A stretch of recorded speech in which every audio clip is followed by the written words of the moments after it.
ഏതെങ്കിലും ഓർമ്മ ഉണ്ടോ എന്നറിയില്ല. സത്താർ അവൻ കണ്ടിട്ടില്ലെന്ന് എനിക്ക് തോന്നുന്നു. പക്ഷെ എങ്കിലും ഇടയ്ക്ക് അവൻ ഓടിപ്പോകുന്നത് ആ സത്താറയിലേക്കാണ്, അവന്റെ മുത്തശ്ശി ജനിച്ച നാട്ടിലേക്ക്. അവിടെ ഒരു ഇടവഴിയുണ്ട്, ഇടവഴി ചെല്ലുന്നിടത്തൊരു അമ്പലമുണ്ട്, അമ്പലത്തിനടുത്തൊരു കുളമുണ്ട്, അതിനടുത്താണ് വീട് എന്ന് അവനറിയാം. അത് അവൻ ഇടയ്ക്കിടയ്ക്ക് പറയും. എത്ര പിടിച്ചുകൊണ്ട് വന്നാലും വീണ്ടും ഓടിപ്പോകും. രണ്ടാമത് കഥാകാരൻ ചെല്ലുമ്പോഴും അവൻ ഓടിപ്പോയി. ആ ചെറുക്കൻ മതിൽ ചാടി ഓടിപ്പോയി. സത്താറയിലേക്കായിരിക്കും. അവന് ഭ്രാന്ത. അപ്പൊ കഥാകാരൻ പറയും, ശരിയാണ് ചേച്ചി, അവന് ഭ്രാന്താണ്. ഓടിക്കൊണ്ടിരിക്കും ഒരു പഴയ ഗ്രാമത്തിലേക്ക്, ഒരു ഇടവഴിയിലേക്ക്, അതിനരികിലുള്ള ഒരു അമ്പലത്തിനടുത്തേക്ക്, ഒരു കുളത്തിനടുത്തേക്ക് ഓടിക്കൊണ്ടേയിരിക്കും. നിങ്ങളൊക്കെ ഓടിക്കൊണ്ടിരിക്കുന്നു. അത് പക്ഷെ അമ്പലമാവില്ല, പള്ളിയാവാം, ചർച്ചാവാം, അല്ലെങ്കിൽ സ്കൂളാവാം. എന്തെങ്കിലുമൊക്കെ ഓർമ്മയിൽ അവശേഷിച്ചുകൊണ്ട് എല്ലാ ലോകത്തും അഭയാർത്ഥികളായി പലയിടത്തും എത്തിപ്പെട്ട മനുഷ്യർ ആന്തരികമായി ഓടിക്കൊണ്ടിരിക്കുന്ന ഗൃഹാതുരതയുടെ വഴിയിലൂടെയാണ് MT മലയാളിയെ കൈപിടിച്ച് നടത്തിയത്. 4 തലമുറകളുടെ ഓർമ്മകളാണ്. 50കൾ തൊട്ടുള്ള മലയാളികളുടെ വിജയങ്ങളുടെയൊക്കെ പിന്നിൽ പീഡിതനായ ഒരു മനുഷ്യനുണ്ട്. അതുകൊണ്ടാണ് MT എന്തുകൊണ്ടെന്ന് ചോദിച്ചാൽ MT ആ പീഡിത സത്തയോടെ സംസാരിച്ചത്. അനാഥനായ ഒരു മനുഷ്യൻ എല്ലാ മനുഷ്യന്റെ ഉള്ളിലുണ്ട്. എന്നെ ആരും കണ്ടില്ല, എന്നെ ആരും പരിഗണിച്ചില്ല, എന്നെ ആരും സ്നേഹിക്കുന്നില്ല, ഞാൻ ഒറ്റപ്പെട്ടു പോയി, ഞാൻ ഏകാഗിയാണ്, ഞാൻ അനാഥനാണ്, എൻ്റെ ദുഃഖങ്ങൾ ആരും അറിയുന്നില്ല. ഇങ്ങനെ ചിന്തിക്കാത്ത ഒരു മനുഷ്യനും ലോകത്തില്ല. എപ്പോഴെങ്കിലുമൊക്കെ അങ്ങനെ ആലോചിക്കും. ആ നിമിഷത്തോടാണ് MT എപ്പോഴും സംവദിച്ചത്. അനാഥരും ഒറ്റപ്പെടുത്തപ്പെട്ടവരും ഏകാഗികളും ദുഃഖിതരും ബഹിഷ്കൃതരും നിന്ദിതരും ആൾക്കൂട്ടത്തിൽ തനിയായവരുമായ മനുഷ്യരുടെ ആന്തരിക ലോകങ്ങളാണ്. പക്ഷേ വേലായുധൻ എന്നൊരു മനോരോഗിയുടെ ഉള്ളിലിരുന്ന് മനോരോഗി കാണുന്നത് പോലെ ലോകത്തെ കണ്ട അത്യപൂർവം കഥകളിലൊന്നാണ് ഇരുട്ടിന്റെ ആത്മാവ്. ഇരുട്ടിന്റെ ആത്മാവ് വേലായുധൻ പറയുന്ന കഥയാണ്. വേലായുധനായി മാറിയിട്ടാണ് MT അത് പറഞ്ഞത്. അതുപോലെ മനോരോഗികളെ പരിഗണിക്കാൻ ഒരു പാഠപുസ്തകമായി പരിഗണിക്കാവുന്ന ഒരു കഥ മലയാളത്തിലെന്നല്ല മറ്റു ഭാഷയിലുണ്ടായിട്ടില്ല. മലയാളത്തിൽ പിന്നൊരു കഥയുണ്ടായത് MT തന്നെ എഴുതിയ ചെറിയ ചെറിയ ഭൂകമ്പങ്ങളാണ്. അതാണ് എൻ്റെ ജാനകിക്കുട്ടിക്ക് എന്ന പേരിൽ സിനിമയായത്. ഇങ്ങനെ നോക്കിയാൽ ഭ്രാന്തനായി മാറ്റി നിർത്തപ്പെട്ട വേലായുധൻ, ഒറ്റപ്പെടുത്തപ്പെട്ട ഗോവിന്ദൻകുട്ടി, അസുരവിത്തായി മാറ്റി നിർത്തപ്പെട്ട ഗോവിന്ദൻകുട്ടി, കാമുകനാൽ ചതിക്കപ്പെട്ട വിമല, ഇങ്ങനെ ചതിക്കപ്പെട്ടവർ, അനാഥർ, തിരിച്ചറിയപ്പെടാതെ പോയവർ, MTയുടെ ഏത് കഥാപാത്രത്തിൽ നോക്കൂ, എവിടെയോ ഒരു പീഡിത സത്തയുള്ളവർ, സമൂഹത്തിന്റെ അംഗീകാരം കിട്ടാതെ പോയവർ, ഏകാന്തതയിൽ കരയുന്നവർ. ആ കരച്ചിലാണ് MT. വേലായുധന്റെ കരച്ചിൽ കാലിൽ ചങ്ങല ഉരഞ്ഞ് വ്രണം പൊട്ടിപ്പഴുത്ത് വേലായുധൻ കരഞ്ഞ കരച്ചിൽ ഏകാന്ത രാത്രികളിൽ MT കേട്ടതാണ്. വടക്കേ വീട്ടിൽ ചങ്ങലക്കെട്ടടുത്ത് നിന്ന് ഓടി വന്ന് മഴെടുത്തി ഇത് ചോറ് തരൂ എന്ന് വെളിച്ചത്തിലേക്ക് വന്ന രംഗം. MT പ്രത്യേകിച്ച് പറയുന്നത് വെളിച്ചത്തിലേക്ക്. ഇരുട്ടിന്റെ ആത്മാവ് എന്നാണ് ആ കഥയ്ക്ക് അധികം പേരിട്ടത്. ഇരുട്ടിന്റെ ഒരു ആത്മാവുണ്ട്, അത് വെളിച്ചത്തിലേക്ക് സഞ്ചരിക്കുന്നുണ്ട്. അപ്പൊ ആ ഭ്രാന്തനെ വെളിച്ചത്തിലേക്ക് കൊണ്ടുപോകും. ലോക ചരിത്രത്തിൽ തന്നെ ഇന്നിപ്പോ ഭ്രാന്തന്മാരില്ല. ഇന്ന് ഡിഫറൻഷ്യലി ഏബിൾ എന്നൊക്കെ നമ്മൾ പറയാൻ പഠിച്ചു. പണ്ട് ഭ്രാന്തൻ എന്ന് പറഞ്ഞ് ഒറ്റപ്പെടുത്തപ്പെട്ടവരായിരുന്നു. സത്യത്തിൽ എന്നെ പോലുള്ള ആളുകളൊക്കെ ഭ്രാന്തന്മാരാവേണ്ട ആളുകളാണ്. ഈ സാഹിത്യകാരന്മാർ പൊതുവിൽ ഭ്രാന്തന്മാരാണ്. ഡീവിയേഷൻ ഫ്രം ദ നോം എന്നാണ്, അല്ലെ? ഡീവിയേഷൻ ഫ്രം ദ നോം, നോർമലിൽ നിന്ന് ഡീവിയേറ്റ് ചെയ്ത ആളുകളെയാണ് സാധാരണ എഴുത്തുകാർ എന്നൊക്കെ പറയുന്നത്. കവി, ഭ്രാന്തൻ, കാമുകൻ, അല്ലെ? അങ്ങനെയുള്ള ആളുകൾ ഒറ്റപ്പെടുത്തപ്പെടുമായിരുന്ന ഒരു സമൂഹത്തിൽ അങ്ങനെ ഒരു ജീവിതം MT അനുഭവിച്ചു. അത്യഗാധമായ ഏകാന്തതയാണ് MT അനുഭവിച്ചത്. ഇത്ര ഏകാഗിയായ ഒരു കപ്പിത്താനെ ഞാൻ ലോകത്ത് കണ്ടിട്ടില്ല. MTയുടെ അടുത്തിരുന്നാൽ അകത്ത് തിളയ്ക്കുന്ന കടലുകൾ നമുക്ക് കാണാൻ പറ്റും. അനേക സമുദ്രങ്ങൾ ഒന്നിച്ചിരമ്പുന്നതിന്റെ ശബ്ദം കേൾക്കാം. MTയുടെ നെഞ്ചിൽ കാത് ചേർത്ത് വെച്ചാൽ ലോകത്തെ കരയുന്ന മനുഷ്യരുടെ മുഴുവൻ അനാഥമായ നിലവിളികൾ കേൾക്കാം. പ്രകൃതിയുടെ കരച്ചിൽ കേൾക്കാം, പുഴയുടെ കരച്ചിൽ കേൾക്കാം. അങ്ങനെ ഒരു മനുഷ്യനാണ് MT എഴുത്തിലൂടെ നമുക്ക് തന്ന അമര വ്യക്തിത്വം. അതുകൊണ്ടാണ് MT എല്ലാ മനുഷ്യരുടെയും, നിങ്ങൾക്ക് വേദപുസ്തകം പോലെ വായിക്കാവുന്ന ഒരു പുസ്തകമാണ് മഞ്ഞ്, അല്ലെ? മഞ്ഞിലെ വിമലയ്ക്കുള്ളിൽ സത്യത്തിൽ MTയുടെ കഥയായിട്ടാണ് ഓരോ കഥയും പറഞ്ഞത്. MT അവനെന്നോ അയാളെന്നോ ഞാനെന്നോ കഥയിൽ പറയാറില്ല. നിങ്ങൾ MT വായിച്ചു നോക്കൂ. പുറത്തിറങ്ങി, ചുറ്റും ഇരുട്ടാണ്, ആരെയും കാണുന്നില്ല, വിശക്കുന്നുണ്ട്, എന്തെങ്കിലും കിട്ടുമോ, ആര് തരും, വഴി നീളെ എന്തൊക്കെയോ ചിതറിക്കിടക്കുന്നു. ഇതാരാണ് കാണുന്നത് എന്ന് കഥയിലുണ്ടാവുക. നാടകീയ സ്വഗതാഖ്യാനം എന്നാണെന്ന് പറയാം. അത് ഇങ്ങനെയൊന്നും പറഞ്ഞാൽ ആൾക്കാർക്ക് മനസ്സിലാവും. എന്നിൽ വിമല എന്ന് എവിടെയും പറയുന്നില്ല, ഞാനെന്ന് പറയുന്നില്ല, അസുരവിത്തിൽ പറയുന്നില്ല. MT തന്നെയാണ് ഈ കഥാപാത്രങ്ങൾക്കുള്ളിലിരുന്ന് സഞ്ചരിക്കുന്നത്. MT നമ്മുടെ കഥ പറയാൻ നമുക്ക് തോന്നുന്നു. നിങ്ങൾ ഇരുട്ടിന്റെ ആത്മാവ് വായിക്കുമ്പോൾ എനിക്ക് തോന്നിയിട്ട്, നിങ്ങൾക്കും തോന്നി കാണുന്നത് ഞാൻ തന്നെയാണ് വേലായുധേട്ടൻ അല്ലേ? മഞ്ഞ് വായിക്കുമ്പോൾ തോന്നും ഞാൻ തന്നെയാണ് വിമല, ഞാൻ തന്നെയാണ് ബുദ്ധു. അതൊരു കുട്ടിയുണ്ട് ബുദ്ധു, വിമലയെ പോലെ തന്നെ ഏതോ ടൂറിസ്റ്റ് വന്ന് പിഴപ്പിച്ച ഒരു സ്ത്രീയുടെ മകൻ. അമ്മ കൊടുത്തൊരു ചിത്രം മാത്രമേ കയ്യിലുള്ളൂ. അവൻ വിചാരിക്കുന്നുണ്ട് വരും, അച്ഛൻ വരാതിരിക്കില്ല. ഏതോ ഒരു ഹോട്ടൽ മുറിയിൽ വെച്ച് ഏതാനും നിമിഷങ്ങളിൽ ജീവിതം പങ്കുവെച്ച സുധീർ കുമാർ മിശ്ര എന്ന ടൂറിസ്റ്റിന് വരാൻ പോകുന്നില്ല എന്ന് വിമലയ്ക്കും അറിയാം, നിങ്ങൾക്കൊക്കെ അറിയാം. എന്നിട്ടും വിമല വിചാരിക്കും വരും, വരാതിരിക്കില്ല. ആ വാചകങ്ങളുടെ ഒരു ഘടന ശ്രദ്ധിച്ചു. വരും, വരും എന്ന് പറഞ്ഞാൽ പോസിറ്റീവാണ്, വരും. വരില്ല എന്ന് പറഞ്ഞാൽ നെഗറ്റീവാണ് അല്ലേ? വരാതിരിക്കില്ല എന്ന് പറഞ്ഞാൽ ഇല്ലായാണ് അവസാനിക്കും. പക്ഷെ അത് ഇല്ലയിൽ അവസാനിക്കുമ്പോഴും പ്രതീക്ഷയാണ്. അതിൻ്റെ വ്യത്യാസം. വരും എന്നത് പോസിറ്റീവായിട്ട് അവസാനിക്കുന്നു, മറ്റു ഇല്ല നെഗറ്റീവായിട്ട് അവസാനിക്കുന്നു. വരും, വരാതിരിക്കില്ല. അപ്പൊ അത് ഉറപ്പിക്കുക, വരും എന്നത് ഉറപ്പിക്കുക. ഒരു നെഗറ്റീവ് ടേം പോലും പോസിറ്റീവായിട്ട് ഉറപ്പിക്കുന്നതാണ് എം ടിയുടെ രചനാരീതി. എം ടിയുടെ കഥകൾ വായിക്കുമ്പോൾ അതിന്റെ സംഗീതം, അതിന്റെ ആന്തരികമായ ഒരു സൗന്ദര്യം ഇത് നമ്മളെ ബാധിക്കും. ഇതുകൊണ്ടാണ് എത്രയോ തലമുറകൾ എം ടി വായിച്ചു. ഞാൻ അടുത്ത കാലത്ത് അത്ഭുതത്തോട് ഓർക്കുക, എം ടി മരിക്കുന്നതിന് കുറച്ച് ദിവസങ്ങൾക്ക് മുമ്പ് ഞങ്ങൾ കുട്ടികൾക്ക് വേണ്ടി ഒരു മത്സരം നടത്തിയപ്പോൾ ചെറിയ തലമുറ, ആദിദേവന്റെ ഒക്കെ തലമുറയിലെ കുട്ടികൾ എം ടിയെ വായിച്ചത് ഏറ്റവും പുതിയ കാഴ്ചപ്പാടോട് കൂടിയാണ്. ശിലാലിഖിതം എന്നൊരു കഥയുണ്ട്. അതിൽ ഗ്രാമത്തിലൊരു സ്ത്രീ മരിക്കാൻ കിടക്കാണ്, വിഷക്കായതൊന്നും മരിക്കാൻ കിടക്കുക. അവിടേക്ക് നഗരത്തിൽ നിന്നൊരു മനുഷ്യൻ, ഗ്രാമീണൻ തിരിച്ചു വരുന്നു. നഗരത്തിൽ പഠിക്കുന്ന ഇതുപോലെ ആദിദേവന്റെ ഒക്കെ പ്രായമുള്ള കുട്ടിയെ കൊണ്ട് വരുന്നു. അപ്പോഴാണ് ഈ സ്ത്രീ ഒതളങ്ങത്ത് നിന്ന് മരിക്കാൻ കിടക്കുന്നത്. അയാൾ വീട്ടിൽ വന്ന് പറയുന്നത് പെണ്ണോളം മരിക്കാൻ കിടക്കുന്നു, ഒരാൾ തിരിഞ്ഞു നോക്കുന്നില്ല, ആർക്കെങ്കിലും ഒന്ന് പോയി നോക്കിക്കൂടെ എന്ന് ധാർമ്മിക രോഷം കൊണ്ട് ചോദിച്ചു. അപ്പോൾ ഈ കുട്ടി വളരെ നിസ്സംഗരായി ചോദിച്ചു, അച്ഛനൊന്ന് പോയി നോക്കിക്കൂടെ? നമ്മളൊക്കെ അങ്ങനെയാണ്, ആർക്കെങ്കിലും ഒന്ന് ചെയ്തൂടെ? അപ്പൊ നിങ്ങൾക്ക് ചെയ്യാവുന്ന പണിയാണ്. ഒരാൾ മരിക്കാൻ കിടക്കുന്നു, അതിലൂടെയാണ് ഇയാൾ വന്നത്. എന്നിട്ട് ക്ഷോഭിച്ച് ചോദിക്കുകയാണ്, അവിടെ മരിക്കാൻ കിടക്കുന്നു, ഒരുത്തൻ പോയി നോക്കുന്നില്ല, എന്താ നാട്ടിന്റെ അവസ്ഥ? ആർക്കെങ്കിലും ഒന്ന് പോയി നോക്കിക്കൂടെ? നിഷ്കളങ്കയായ കുട്ടി ചോദിക്കുന്നു, അച്ഛനൊന്ന് പോയി നോക്കിക്കൂടെ? ആ കുട്ടി പോകും. മരിക്കാൻ കിടക്കുന്ന ആ സ്ത്രീക്ക് ഒരു തുള്ളി വെള്ളം കൊടുക്കും, ചോലയിൽ ഇത്തിരി വെള്ളം കൊടുക്കും. ഈ പുതിയ കുട്ടിയിൽ മനുഷ്യസ്നേഹം ബാക്കി നിൽക്കും എന്ന് പറഞ്ഞിട്ടാണ് എം ടി പോയത്. അതാണ് എം ടി തന്ന പ്രത്യാശ. എം ടി നെഗറ്റീവ് ഒരിക്കലും ഉത്പാദിപ്പിച്ചില്ല. ആളുകൾ പറഞ്ഞു എം ടി വിപരീതം കണ്ട കഥാകാരൻ. അങ്ങനെ എനിക്ക് തോന്നിയിട്ടില്ല. എം ടിയുടെ എഴുത്തിനുള്ളിൽ ഒരു ആന്തരികമായ പോസിറ്റീവ് ചിന്തയുണ്ട്. വരും, വരാതിരിക്കില്ല, വളരും, വളർന്നു വലുതാകും, കൈക്ക് നല്ല കരുത്തുണ്ടാകും. നാലുകെട്ട് തുടങ്ങുന്ന വാചകം. വളരും, വളർന്നു വലുതാവും, കൈക്ക് നല്ല കരുത്തുണ്ടാകും. അച്ഛനെ കൊന്നത് സൈതാലിക്കുട്ടി എന്നൊരാളാണെന്നറിയാം. ആ സൈതാലിക്കുട്ടിയെ കൊല്ലാനാണ് വളരണം എന്ന് അപ്പുണ്ണി വിചാരിക്കുന്നത്. പക്ഷെ വളർന്നപ്പോൾ അയാൾക്ക് അച്ഛന്റെ സ്ഥാനത്ത് എത്തിപ്പെടുന്ന രക്ഷാകർത്താവ് സൈതാലിക്കുട്ടിയാണ്. അവസാനം സൈതാലിക്കുട്ടി അച്ഛനേക്കാൾ വലിയ രക്ഷാകർത്താവാകുന്ന ഒരു വിപരീത ദർശനം.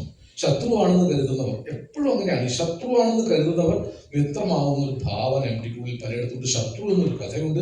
ഞാൻ ഈ കഥകളെ കുറിച്ച് വിസ്തരിച്ചാൽ സമയം കിട്ടുപോകും.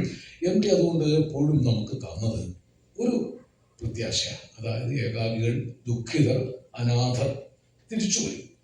57-ലാണ് ഇന്ത്യയിൽ, കേരളത്തിൽ ആദ്യമായി, ഏഷ്യയിൽ ലോകത്ത് രണ്ടാമതായി ഒരു കമ്മ്യൂണിസ്റ്റ് ഗവൺമെന്റ് അധികാരത്തിൽ വന്നു. എം ടിയുടെ സാഹിത്യത്തിൽ ഒരിക്കലും കമ്മ്യൂണിസത്തെ കുറിച്ചൊന്നും പരാമർശിച്ചിട്ടില്ല, പാർട്ടികളെ കുറിച്ച് പറഞ്ഞിട്ടില്ല, രാഷ്ട്രീയം നേരിട്ട് വന്നിട്ടേ ഇല്ല.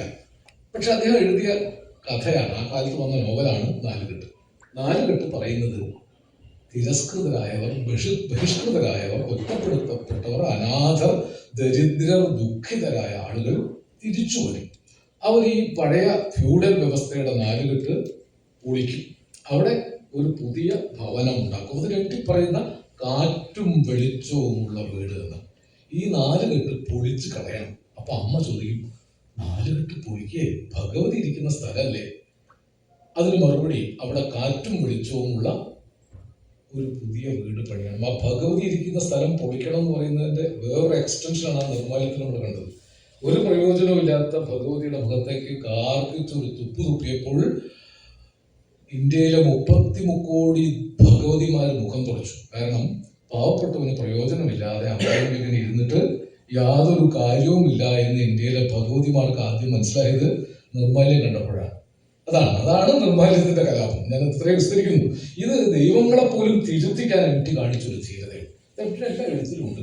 ഒരുപക്ഷെ ചതിയനായി ആണും പെണ്ണുമല്ലാത്ത ചതിയൻ ചന്തു ആരോമൽ മടിയിൽ മയങ്ങുമ്പോൾ കച്ച പൊതിഞ്ഞു വെച്ച മുറിവിന്മേലന്ന് കുത്തുവിളക്ക് കൊണ്ട് ആഞ്ഞുകുത്തി 4 തലമുറ ചന്തുവിനെ മനസ്സിലാക്കിയത് ആണും പെണ്ണുമല്ലാത്ത ചതിയൻ ചന്തു എന്നാണ്.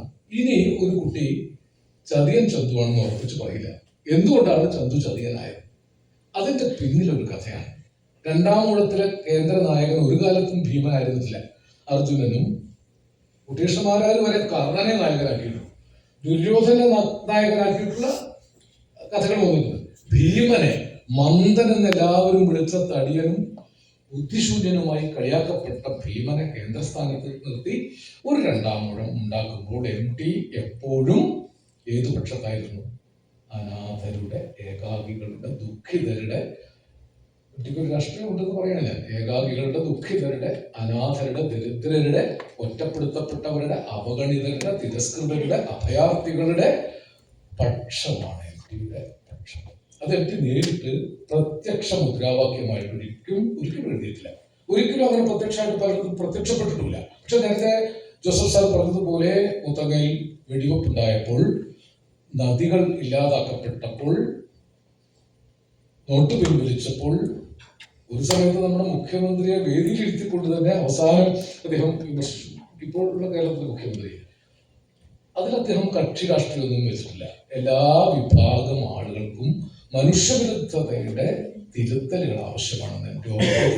അങ്ങനെ ഒരു കാലഘട്ടത്തെ, 4-5 തലമുറകളോളം നീണ്ട കാലഘട്ടത്തെ സർഗാത്മകമാക്കി നിലനിർത്തി 65ഓളം തിരക്കഥകൾ എനിക്ക് എഴുതിയിട്ടുണ്ട്. നിർമാല്യം, കടവ്, ബന്ധനം, വാരിക്കുഴി 4 സിനിമകൾ സംവിധാനം ചെയ്തു. ദീർഘകാലം മലയാള പത്രാധിപരായിരുന്നു. മാത്രമല്ല പത്രാധിപരായിരുന്നു, സഞ്ചാരിയായിരുന്നു. അദ്ദേഹം സഞ്ചാര സാഹിത്യം എഴുതിയിട്ടുണ്ട്. ഒരു നാടകം എഴുതിയിട്ടുള്ള ഗോപുരനടയിൽ, അത് എണ്ണപ്പെട്ട നാടകങ്ങളിലൊന്നാണ്. സിനിമയ്ക്ക് പാട്ട് എഴുതി. വളർത്തുമൃഗം എന്ന പടത്തിൽ 4 പാട്ടുകൾ എഴുതിയിട്ടുണ്ട്. കാക്കാരൻ കളിയച്ചൻ കണ്ണു തുറന്നിരുന്ന് ഉറങ്ങുന്നു, ഒരു മുറിക്കണ്ണാടിയിൽ ഒന്ന് നോക്കി, അറിഞ്ഞില്ല ഞാൻ എന്നെ അറിഞ്ഞില്ല പോലുള്ള പ്രശസ്തങ്ങളായ പാട്ടുകൾ എഴുതിയിട്ടുണ്ട്. പത്രപ്രവർത്തന ലേഖനങ്ങൾ എഴുതിയിട്ടുണ്ട്. നോവലുകൾ എഴുതി. കഥകൾ, എണ്ണമറ്റ കഥകൾ എഴുതി. ഇങ്ങനെ മലയാളത്തിന്റെ എല്ലാ ശാഖകളിലും MT വ്യാപരിച്ചു. MTയുടെ എല്ലാ നോവലുകളിലും ഏറ്റവും മികച്ച നോവലായിട്ട് ഞാൻ പറയുക അസുരവിത്താണ്. അസുരവിത്ത് ഈ കാലത്തും പ്രസക്തമായ നോവലാണ്. നിങ്ങൾ വായിച്ചിട്ടുണ്ടാവില്ല. അസുരവിത്ത് തുടങ്ങുന്നത് ശേഖര മുതലാളി ക്ഷേത്രം പുതുക്കി പണിഞ്ഞു. അതേ സമയത്ത് മുസ്ലിം മുതലാളി കുന്നിന്റെ മുകളിൽ പുതിയ പള്ളി പണിഞ്ഞു. ഒരു ഗ്രാമത്തിൽ പുത്തൻ മുതലാളിത്തം ദൈവശാസ്ത്രത്തിൽ ഇടപെടുകയാണ്. ഒരു പക്ഷെ ഇന്ന് ആലോചിക്കുമ്പോൾ അതിന് അർത്ഥം മനസ്സിലാവും. ശേഖര മുതലാളിക്ക് പണമുണ്ട്. ശേഖര മുതലാളി ചെയ്യുന്നത് ആദ്യം ചെയ്തത് ജനങ്ങളുടെ അംഗീകാരം കിട്ടാൻ അമ്പലം പുതുക്കി പണിയുക. മുസ്ലിം മുതലാളിക്ക്, മുതലാളി എന്ന് പറയുന്നത് പേര് പറയുന്നില്ല, പണമുണ്ട്. മുതലാളി ചെയ്യുന്നത് കുന്നിന്റെ മുകളിൽ പള്ളി ഉണ്ടാക്കുകയാണ്. അതുവരെ അമ്പലവും പള്ളിയും ഉണ്ടായിരുന്നെങ്കിലും ഒരു പ്രശ്നവുമില്ലാതെ കഴിഞ്ഞിരുന്ന ആ ഗ്രാമത്തിൽ പ്രശ്നങ്ങൾ ഉണ്ടാവും. 21 കലാപത്തിന്റെ പശ്ചാത്തലത്തിലാണ് ഇത് പറയുന്നത്. അതൊരു വാചകം പറയുന്നുണ്ട്. കുഞ്ഞിമരക്കാർ എന്ന് പറയുന്ന ഒരു കഥാപാത്രമുണ്ട്. കുഞ്ഞിമരക്കാർ പറയുന്നുണ്ട്, ജവളക്കാലത്ത് ഒരു വാക്കേറ്റം കൂടി ഉണ്ടാവുന്ന സ്ഥലമായത്. ലഹളയുടെ വിവരങ്ങൾ അകലെന്നിങ്ങനെ കേട്ടു തുടങ്ങി. ഹിന്ദുക്കൾ നാടൊഴിച്ചു പോകണമോ എന്ന് വിചാരിക്കുന്നുണ്ട് എന്ന് മുതലാളി കേട്ടു. അന്ന് മക്കത്ത് പോയ വലിയ മുതലാളി വയസ്സിൽ നിന്ന് കിടപ്പായിരുന്നു. അദ്ദേഹം പറഞ്ഞു, പടച്ചോന്റെ വേണ്ടുക ഉണ്ടായിട്ട് ഞാൻ ജീവിച്ചിരിപ്പുണ്ടെങ്കിൽ ഒറ്റ മാപ്പിളയും ഹിന്ദുവിനെ തൊടൂല, ഒറ്റ ഹിന്ദു മാപ്പിളനെയും തൊടൂല, ആരും ഈ നാടൊഴിഞ്ഞു പോകരുത്. അങ്ങനെ പറയാൻ ഇന്ന് ഇന്ത്യയിൽ ആളുകളില്ല എന്ന് ഇന്ന് ഞാൻ പറഞ്ഞ വാചകം മനസ്സിലായില്ല, എന്റെ രാഷ്ട്രീയം മനസ്സിലായില്ല. ഒറ്റ മാപ്പിളയും ഹിന്ദുവിനെ തൊടൂല, ഒറ്റ ഹിന്ദു മാപ്പിളയെ തൊടൂല, ആരും ഈ നാടൊഴിഞ്ഞു പോകരുത് എന്ന് പറയാനുള്ള ആളുകളുടെ എണ്ണം കുറയുമ്പോഴാണ് കുട്ടികളൊക്കെ നാടൊഴിഞ്ഞ് പോയിക്കൊണ്ടിരിക്കുന്നത്, അല്ലേ? നമ്മുടെ നാട്ടിൽ ജീവിക്കാൻ പുതിയ കുട്ടികളൊന്നും ആഗ്രഹിക്കുന്നില്ല. ഇത് MT അന്ന് പറഞ്ഞു. എന്ന് മാത്രമല്ല, അതിന്റെ വളർച്ചയിൽ ഈ ഗോവിന്ദൻകുട്ടി വീട്ടുകാരാൽ ചതിക്കപ്പെട്ടു, നിരന്തരം ചതിക്കപ്പെട്ട ആളാണ്. ഗോവിന്ദൻകുട്ടിയെ വായിച്ചാൽ പല ദുഃഖങ്ങളും ദുരിതങ്ങളും മറ്റുള്ളവരുടെ ചതി കൊണ്ട് അനുഭവിക്കേണ്ടി വന്നതാണ്. സ്വന്തം ചേട്ടൻ ചതിച്ചു, അമ്മ പോലും അച്ഛൻ ചതിച്ചു, അസുരവിത്ത് നിന്ന് നിരന്തരം വിളിക്കപ്പെട്ടു. ഒടുക്കം ശേഖര മുതലാളിയുടെ മകൻ പിഴപ്പിച്ച പെണ്ണിനെ കല്യാണം കഴിപ്പിച്ചു, കാമുകി ഭാര്യയും ചതിച്ചു. അയാൾ ഒരുപാട് ഏറ്റുമുട്ടി. അയാളെ കൊല്ലാൻ ബന്ധുക്കൾ തല്ലിക്കൊല്ലാൻ ശ്രമിച്ചപ്പോൾ തടുക്കാൻ വരുന്നത് കുഞ്ഞിമരക്കാരെന്ന കഥാപാത്രമാണ്. കുഞ്ഞിമരക്കാർ നല്ല കയ്യൂക്കുള്ള ആളാണ്. കൈത്തണ്ടയ്ക്ക് ബലമുള്ള ആണുങ്ങളുണ്ടെങ്കിൽ വരണ വരെയും പറഞ്ഞിട്ട് ഏറ്റുമുട്ടി ഗോവിന്ദൻകുട്ടിയെ രക്ഷിച്ചു വിട്ടുകൊണ്ടുപോയി. നായകുട്ടി വിഷമിക്കണ്ട, നിങ്ങൾക്ക് ഞാനുണ്ട്, അമ്മക്ക് ജീവിക്കണം എന്നൊക്കെ പറഞ്ഞ് ഉപദേശിച്ചു. പിന്നീട് ഗോവിന്ദൻകുട്ടി ഒരു പ്രലോഭനത്തിൽ മതം മാറി അബ്ദുള്ള ആയപ്പോഴൊക്കെ തോന്നി എന്നെ സഹായിച്ച ആളാണല്ലോ കുഞ്ഞുമരക്കാരുടെ വീട്ടിൽ അബ്ദുള്ള ചെന്നു. അപ്പോൾ കുഞ്ഞുമരക്കാർ പറയുന്ന ഡയലോഗുണ്ട്, സംഭാഷണം: ഈ മുറ്റത്ത് കാലി വെക്കരുത്, ഇന്നെന്നല്ല ഒരു നാളും, ഇതിനല്ല ഞാൻ നിങ്ങളെ സഹായിച്ചത്, കടക്ക് പുറത്ത് നിന്ന്. ഇതാണ് മതബോധത്തെ കുറിച്ച് എനിക്ക് തരുന്ന ഒരു മതമല്ല. അത് കഴിഞ്ഞ് ഗോവിന്ദൻകുട്ടി പിന്നെ ഗ്രാമത്തിലേക്ക് വരുന്നത് നടപ്പ് ദീനം, കോളറ വന്നപ്പോൾ ജാതി മതമൊന്നുമില്ല, ആളുകൾ ദൂരെ മരിച്ചു വിടാൻ തുടങ്ങി. തലയെ തട്ടി എന്നാണ് പറഞ്ഞത്. മരിച്ചു വീണപ്പോൾ രക്ഷിക്കാൻ ഒരു മനുഷ്യരില്ല, ആരും ഈ തലയെ തട്ടി ഉണ്ടായ വീട്ടിലൊന്നും കയറി വരുന്നേയില്ല. ആ വീടുകളിൽ ചെന്ന് മരിച്ചവരെ സംസ്കരിക്കാനും പാതിപ്രാണനായവരെ ആശുപത്രിയിൽ എത്തിക്കാനും ഒരേ ഒരു മനുഷ്യനെ ഉണ്ടായിരുന്നുള്ളൂ. ആ മനുഷ്യൻ അപ്പോൾ അബ്ദുള്ളയുമായിരുന്നില്ല, ഗോവിന്ദൻകുട്ടിയുമായിരുന്നില്ല, വെറും മനുഷ്യൻ മാത്രമായിരുന്നു. അപ്പോൾ എട്ടി പറയുന്നുണ്ട്, ആർക്കും വേണ്ടെങ്കിലും മരിക്കാൻ കിടക്കുന്നവർക്കും ശവങ്ങൾക്കും അയാളെ വേണമായിരുന്നു. ആർക്കും വേണ്ടെങ്കിലും മരിക്കാൻ കിടക്കുന്നവർക്കും ശവങ്ങൾക്കും അയാളെ വേണമായിരുന്നു. അനേകം പേരെ സംസ്കരിച്ചു, കുറെ പേരെ രക്ഷിച്ചു. മഹാമാരി കഴിഞ്ഞപ്പോൾ ഒന്ന് കയറി പോകുന്ന ഗോവിന്ദൻകുട്ടി പറയുന്നുണ്ട്, ഇനിയും ഞാൻ വരും, വടക്കുമുറിയിലേക്ക് വീണ്ടും വരും, തിരിച്ചു വരാനായി യാത്ര പോവുകയാണ്. മനുഷ്യർക്ക് ആവശ്യമുള്ളപ്പോൾ വരും, മനുഷ്യർക്ക് ആവശ്യമുള്ളപ്പോൾ വരുന്ന ഒരു മനുഷ്യനായിരുന്നു എം ടി. മണം വീശും എന്നോടെ മുടിക്കെട്ടിൽ മുല്ലപ്പൂ ചൂടിച്ച വിരുന്നുകാരാ, എല്ലെണ്ണ മണം വീശും എന്നോടെ മുടിക്കെട്ടിൽ മുല്ലപ്പൂ ചൂടിച്ച വിരുന്നുകാരാ, ധനുമാസം പൂക്കൈത മലർ ചൂടി വരുമ്പോൾ ഞാൻ അങ്ങയെ കിനാവു കണ്ട് കൊതിച്ചിരിക്കും. മഞ്ഞണി പൂനിലാവ് പേരാറ്റിൻ കടവിങ്കൽ മഞ്ഞളരച്ചു വെച്ച് നീരാടുമ്പോൾ, മഞ്ഞണി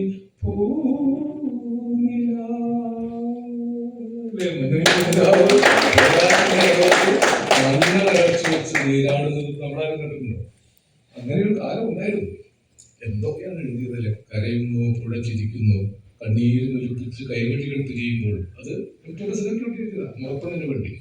കടവത്ത് തോണിയടുത്തപ്പോൾ പെണ്ണിന്റെ കവിളത്ത് മഴവില്ലിൻ കവിളത്ത് മഴവില്ലിൻ അത് പിന്നീട് മുറ്റത്തെ ചക്കരമാവിൻ ചുവട്ടിലെന്ന് കോപ്പി അടിച്ചപ്പോൾ നമുക്ക് മനസ്സിലായില്ലേ? എനിക്ക് ഉണ്ടാക്കിയതിനാണ് പലതും. മുറപ്പെണ്ണില്ലെങ്കിൽ തനിയാവർത്തനം, ഇരുട്ടിന്റെ ആത്മാവില്ലെങ്കിൽ തനിയാവർത്തനം എന്ന സിനിമയില്ല, മുറപ്പെണ്ണില്ലെങ്കിൽ വാത്സല്യം എന്ന സിനിമയില്ല, താഴ്വാരമില്ലെങ്കിൽ കന്മതം എന്ന സിനിമയില്ല. ഇങ്ങനെ അന്വേഷിച്ചു പോയാൽ എം ടി ഉണ്ടാക്കിയ ഒറിജിനലിനെ ഡ്യൂപ്ലിക്കേറ്റ് ആക്കിയ അനവധി സിനിമകൾ എം ടിയോടുള്ള ഇഷ്ടം കൊണ്ട് അത് ഡ്യൂപ്ലിക്കേറ്റ് ആണെന്ന് അറിയാതെ നമ്മൾ സ്വീകരിച്ചു. അത്രത്തോളം എം ടി നമ്മൾ സ്വാധീനിച്ചു. ഒരു പക്ഷേ നമ്മുടെ നാടൻ പാട്ടുകളുടെ ഏറ്റവും മനോഹരമായിട്ടുള്ള ഒരു എം ടിയാണ്. നിർമ്മാല്യത്തിൽ 4 പാട്ടുണ്ട്. 4ഉം ആരെ കൊണ്ട് എഴുതിച്ചതല്ല. 4 ഒന്ന് ഇടശ്ശേരിയുടെ കവിതകളാണ്. സമയമായി തിരിയിറങ്ങു വന്നേ. മറ്റൊന്നൊരു പുഴുവപ്പാട്ടാണ്. ആദ്യമായിട്ടാണ് പുഴുവപ്പാട്ട് സിനിമയിൽ ഇത്രയും ഒറിജിനൽ ഉപയോഗിക്കുന്നത്. രാഘവ ശാസ്ത്രിയെ കുറിച്ചുള്ളത്. ശ്രീ മഹാദേവൻ ആ പാട്ടോടുണ്ടോ?